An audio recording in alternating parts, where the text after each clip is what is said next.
Animal kingdom সেই আখড়া যেখানকার প্রত্যেক সকাল একটি নতুন লড়াইয়ের সাথে শুরু হয়, আর সেই লড়াই কোনো না কোনো প্রাণীর মৃত্যুর সাথেই শেষ হয়। এখানে সেই বিজয়ী হয় যে প্রতিদিন নিজের জন্য শিকার খুঁজে নেয়। এইসব বিজয়ীদের মধ্যে যেই নাম সবার উপরে থাকে সেইটা হলো বাঘ। এইটা জঙ্গলের সেই শিকারী যে একাই নিজের শিকারের উপর হামলা করে আর তাকে ছিঁড়ে খাওয়ার পরেই দম নেয়। কিন্তু একটা কথা আছে না, বাপেরও বাপ থাকে, ঠিক এমনটাই বাঘের সাথেও হয়। কেননা এমন অনেক শিকারী পশু আছে যারা ভয়ঙ্কর শিকারীকেও ধরাশায়ী করার ক্ষমতা রাখে। তাহলে চলুন দেরি না করে দেখে আসি এমন 9টি প্রাণীকে যারা লড়াইয়ে বাঘকেও হার মানাতে পারে। Number 9, water buffalo. আপনি আপনার আশেপাশে অনেক মহিষ দেখে থাকবেন, কিন্তু এখন আমরা যেই মহিষের কথা বলছি তাকে ব্ল্যাক ডেথ নামে ডাকা হয়। আসলে এটা জঙ্গলের সেই ভয়ঙ্কর পশু যার সামনে আসতে বড় বড় পশুরাও ভয় করে। তবে সাধারণত দেখতে গেলে এরা নিজের কাজ নিয়েই ব্যস্ত থাকে এবং এরা দলে থাকতেই পছন্দ করে। কিন্তু যখন এরা নিজের প্রাণের উপর কোনো বিপদ দেখে তখন তার সামনে যত বড় প্রাণী অথবা বাঘই থাকুক না কেন তার সাথে এরা সংঘর্ষে জড়ানোর ক্ষমতা রাখে। আমরা যদি এই মহিষের সব থেকে বড় ক্ষমতার কথা বলি তাহলে এদের কাছে আছে ভারী শরীর এবং সুচালো শিং, যা এদেরকে বাঘের সাথে লড়াই করার যোগ্য করে তোলে। বাঘ তার শিকারের গলায় হামলা করে, কিন্তু বাঘের পক্ষে এই মহিষকে শিকার করা এদের সিংহের জন্য কঠিন হয়ে ওঠে। কিন্তু যখন বাঘ মহিষের উপর হামলা করে তখন নিজেই এদের সিংহের জন্য আহত হয়ে যায়। যদি মহিষ রেগে থাকে এবং বাঘকে হামলা করার জন্য দৌড় করায় তাহলে বাঘের প্রাণ বাঁচিয়ে পালানো ছাড়া আর কোনো রাস্তাই খোলা থাকবে না। Number 8, crocodile. পানির এই রাক্ষসের হামলার অনেক ঘটনা সবসময় সামনে আসতেই থাকে, সেটা দেখতে তো অনেক ভয়ঙ্কর হয়, কিন্তু যখন কারোর উপর হামলা করে তখন সেটা তার জন্য এর থেকেও কয়েক গুণ বেশি বিপজ্জনক হয়ে ওঠে। এই প্রাণীর চোয়ালের শক্তি যে কোনো প্রাণীর চোয়ালের থেকেই অনেক বেশি, যা তাকে বাঘকেও মেরে ফেলতে পারদর্শী করে তোলে। আপনি হয়তো এই বিষয়টি জানেন না যে একটি কুমিরের বাইট ফোর্স প্রায় 3700 PSI পর্যন্ত হয়, যা বাঘের 1050 PSI এর থেকেও 3 গুণ বেশি হয়ে থাকে। আপনি যদি কোনো কুমিরকে শিকার করতে দেখে থাকেন তাহলে আপনি জেনে থাকবেন যে কিভাবে কুমির তার শিকারকে মেরে ফেলে। তো এখন আপনি নিজেই ভেবে দেখুন, যদি কোনো বাঘ কুমিরের ফাঁদে আটকা পড়ে তাহলে তার কি অবস্থা হবে। কেননা কুমিরের চোয়ালের শক্তি বাঘের তুলনায় অনেক বেশি হয়ে থাকে। হতে পারে বাঘকে ধরাশায়ী করতে কুমিরের কয়েক মুহূর্ত সময় লাগবে। তাছাড়াও কুমিরের ডেথ রোল টেকনিক তাকে আরো বিপজ্জনক করে তোলে, কেননা কুমির এই টেকনিকে শিকারকে ধরে গোল গোল ঘোরে আর চোখের পলকেই শিকারের শরীর ক্ষত বিক্ষত হয়ে যায়। এই জন্যই কুমিরকে পানির সব থেকে বড় শয়তান বলে মনে করা হয়। নাম্বার 7, বিয়ার। যখন জঙ্গলে সব থেকে ভয়ঙ্কর শিকারীর কথা হয় তখন এদের মধ্যে ভাল্লুকের নাম নিজে থেকেই যুক্ত হয়ে যায়। এটা সেই ভয়ঙ্কর শিকারী যার এক হামলা যে কোনো পশুকে শয্যাশায়ী করার জন্য যথেষ্ট।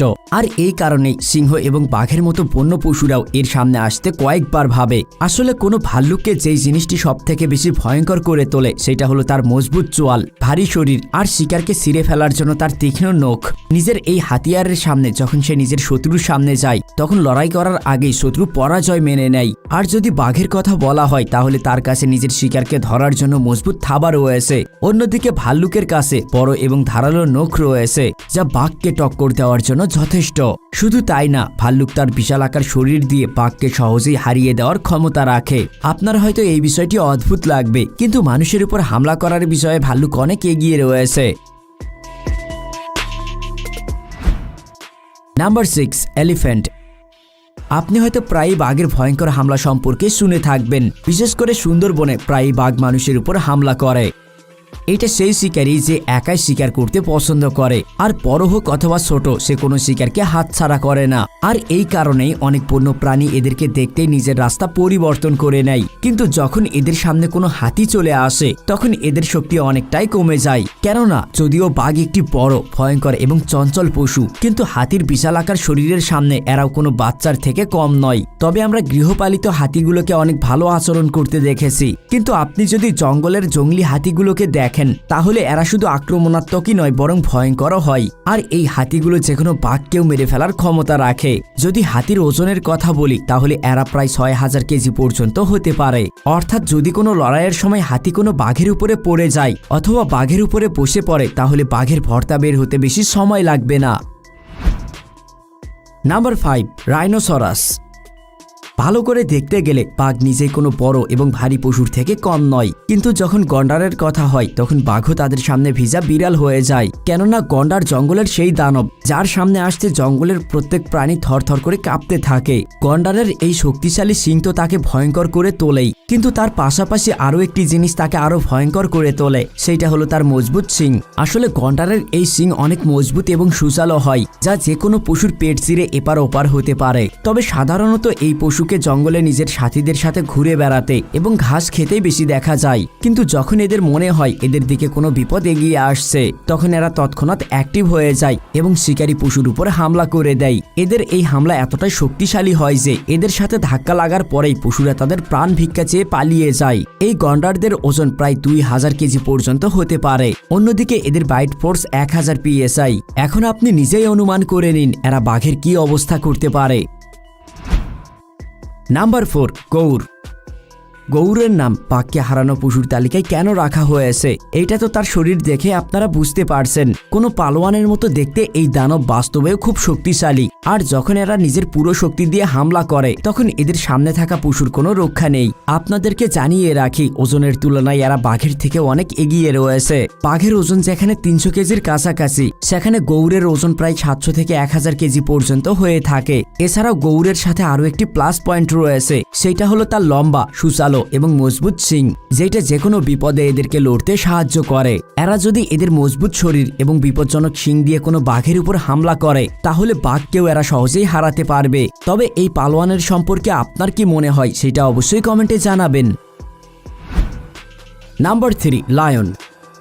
বন্ধুরা, এই বিষয়টি তো আমরা সবসময় শুনে আসছি যে জঙ্গলে যদি সব থেকে ভয়ঙ্কর কোনো প্রাণী থাকে তাহলে সেইটা হলো সিংহ, আর এই কারণেই তাকে জঙ্গলের রাজা বলা হয়। যখন জঙ্গলের অনেক ভয়ঙ্কর পশুর জন্য সিংহের মোকাবেলা করা কঠিন, তখন বাঘ কি করে এদের মোকাবেলা করতে পারবে?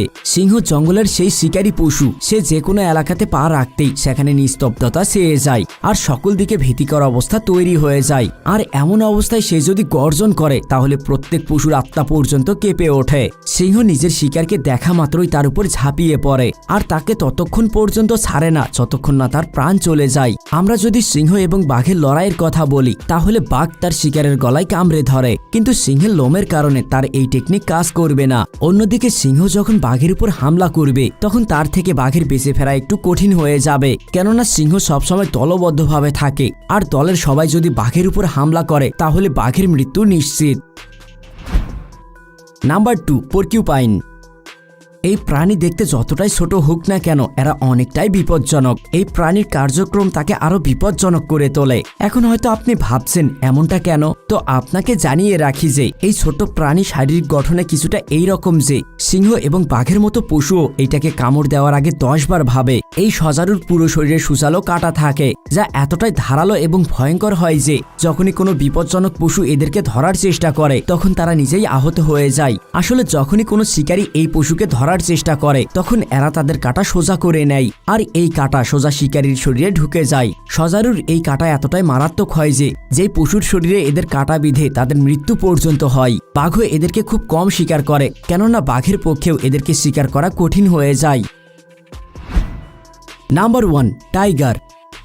জঙ্গলের এই শয়তানকে হারানোর জন্য তো অনেক পশুই রয়েছে, কিন্তু এই পশুকে যদি সব থেকে বেশি কেউ হারাতে পারে তাহলে সেইটা হবে অন্য আরেকটি বাঘ। কেননা এখানে বিষয়টি এদের কোয়ালিটির নয় বরং এদের আকার এবং শক্তির হবে। কেননা দুটি বাঘেরই শিকার করার পদ্ধতি একই রকম হবে আর দুজনেই সামনের জনের গলায় কামড়ে ধরে তাকে মারার চেষ্টা করবে, কিন্তু জিত তো তারই হবে যার শক্তি বেশি এবং যার চোয়ালের শক্তি বেশি থাকবে। তবে দুটি বাঘের মধ্যে লড়াই হওয়ার দুটি কারণ রয়েছে। প্রথম, যখন দুটি বাঘের কোনো শিকারকে নিয়ে ঝগড়া হবে। দ্বিতীয় হলো নিজেকে শক্তিশালী প্রমাণ করার জন্য। কিন্তু এই দুই অবস্থাতেই জয় তারই হবে যে বেশি শক্তিশালী হবে, কেননা এটা তো আমরা আপনাদেরকে আগেই বলেছি যে এটা জঙ্গল, এখানে বিজয়ী শুধুমাত্র শক্তিশালীরাই হয়। আর বন্ধুরা, আপনাদের কি মনে হয় এই প্রাণীগুলো ছাড়া আর কোন প্রাণী বাঘকে মারার ক্ষমতা রাখে সেটা অবশ্যই কমেন্টে জানাবেন। আর ভিডিওটি ভালো লাগলে অবশ্যই একটি লাইক করে বন্ধুদের সাথে শেয়ার করবেন। আর এমন নতুন নতুন ইন্টারেস্টিং ভিডিওগুলো মিস না করতে চাইলে এখনই আমাদের চ্যানেলটি সাবস্ক্রাইব করে পাশে থাকা বেল আইকনটিতে ক্লিক করুন। কথা হবে অন্য এক ভিডিওতে, সেই পর্যন্ত ভালো থাকবেন। ধন্যবাদ।